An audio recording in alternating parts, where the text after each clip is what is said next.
Assalamualaikum warahmatullahi wabarakatuh. Perkenalkan, nama saya Renatri Cahyati. Di sini saya akan memaparkan sebuah materi tentang budaya organisasi. Apa itu budaya organisasi? Budaya organisasi adalah nilai-nilai, norma, keyakinan, dan kebiasaan yang dianut bersama oleh anggota suatu organisasi. Bisa dibilang ini adalah kepribadian unik yang membentuk cara kerja dan perilaku di dalam organisasi. Contoh sederhana, kalau kita masuk ke startup, biasanya suasana kerja itu lebih fleksibel dan santai. Namun kalau kita masuk ke kantor pemerintah, itu lebih kaku dan formal. Inilah yang bikin setiap organisasi beda, meskipun mungkin tujuan akhirnya sama. Selanjutnya ada proses terbentuknya budaya organisasi. Gimana sih budaya organisasi ini terbentuk? Yang pertama adanya dimulai dari visi dan misi organisasi. Visi itu kayak tujuan besar organisasi, sedangkan misi adalah langkah-langkah untuk mencapainya. Visi dan misi ini jadi pondasi dari semua nilai yang akan diterapkan. Yang kedua, adanya nilai-nilai yang dipegang oleh para pendiri organisasi. Biasanya pendiri organisasi itu mempunyai prinsip yang kuat, dan prinsip itu diterapkan dalam cara mereka memimpin. Yang ketiga, adanya kebiasaan yang dilakukan secara konsisten. Kalau nilai-nilai tadi terus dilakukan oleh seluruh anggota, lama-lama itu jadi budaya yang melekat. Jadi, budaya organisasi itu hasil dari interaksi antara pemimpin, anggota, dan pengalaman yang dibangun secara bersama-sama. Selanjutnya ada fungsi budaya organisasi. Yang pertama itu sebagai perekat atau penghubung antar anggota. Bayangin kalau dalam sebuah organisasi itu tidak ada nilai atau aturan yang sama-sama dipegang. Mungkin itu bisa menjadi organisasi yang berantakan. Nah, budaya organisasi ini bikin semua orang punya pedoman yang sama, jadi lebih kompak. Yang kedua, adanya sebagai alat kontrol. Budaya ini seperti aturan tak tertulis yang mengarahkan bagaimana kita berperilaku di organisasi. Contohnya, kalau di sebuah perusahaan ada budaya tentang datang tepat waktu, maka anggota akan otomatis mematuhi hal itu. Yang ketiga, adanya mempermudah adaptasi terhadap perubahan. Organisasi ini yang punya budaya kuat biasanya lebih siap menghadapi perubahan karena mereka punya nilai-nilai yang jadi pegangan. Yang keempat, adanya meningkatkan citra organisasi. Budaya yang baik akan bikin organisasi terlihat profesional dan menarik di mata orang luar. Contohnya budaya ramah pelanggan di perusahaan retail besar seperti Starbucks. Ini bikin pelanggan menjadi betah. Selanjutnya ada jenis-jenis budaya organisasi.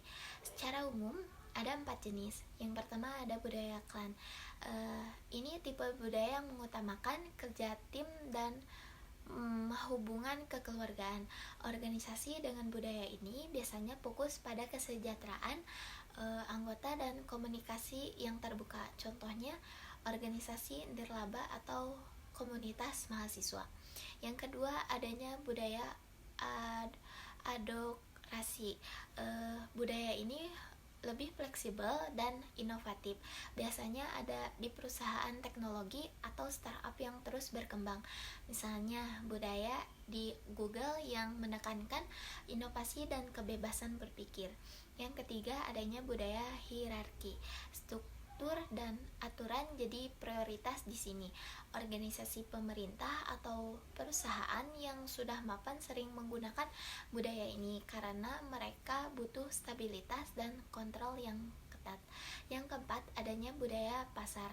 Fokusnya adalah hasil dan kompetisi. Organisasi ini dengan budaya ini biasanya mengejar target tinggi dan sangat kompetitif, seperti perusahaan besar yang bermain di pasar global. Selanjutnya ada cara menanamkan budaya organisasi.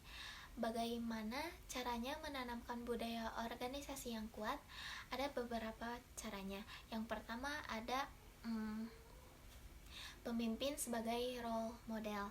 Pemimpin harus jadi contoh nyata. Kalau pemimpinnya nggak disiplin, anggotanya juga nggak akan disiplin. Yang kedua, adanya pelatihan dan orientasi. Setiap anggota baru perlu diajarkan nilai-nilai organisasi supaya mereka langsung paham apa yang diharapkan. Yang ketiga, adanya komunikasi yang jelas dan terbuka. Semua orang-orang harus tahu visi, misi, dan nilai-nilai organisasi supaya nggak ada salah paham. Yang keempat, adanya penghargaan dan sanksi. Budaya positif bisa ditanamkan lewat sistem penghargaan. Sebaliknya, sanksi juga perlu untuk mengoreksi kebiasaan yang enggak sesuai budaya organisasi. Yang kelima, adanya simbol, tradisi, dan ritual. Ini bisa berupa slogan atau logo ataupun seragam, bahkan secara tahunan yang bikin anggota merasa bangga jadi bagian dari organisasi. Selanjutnya ada kenapa budaya organisasi itu penting.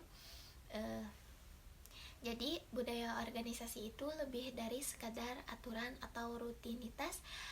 Ini adalah identitas yang bikin organisasi bisa berkembang dan bertahan di tengah persaingan. Kalau kita paham dan terlibat dalam membangun budaya organisasi yang positif, kita nggak cuma jadi anggota biasa, tapi juga jadi agen perubahan. Mungkin dari saya cukup sekian, mohon maaf bila ada kesalahan. Wassalamualaikum warahmatullahi wabarakatuh.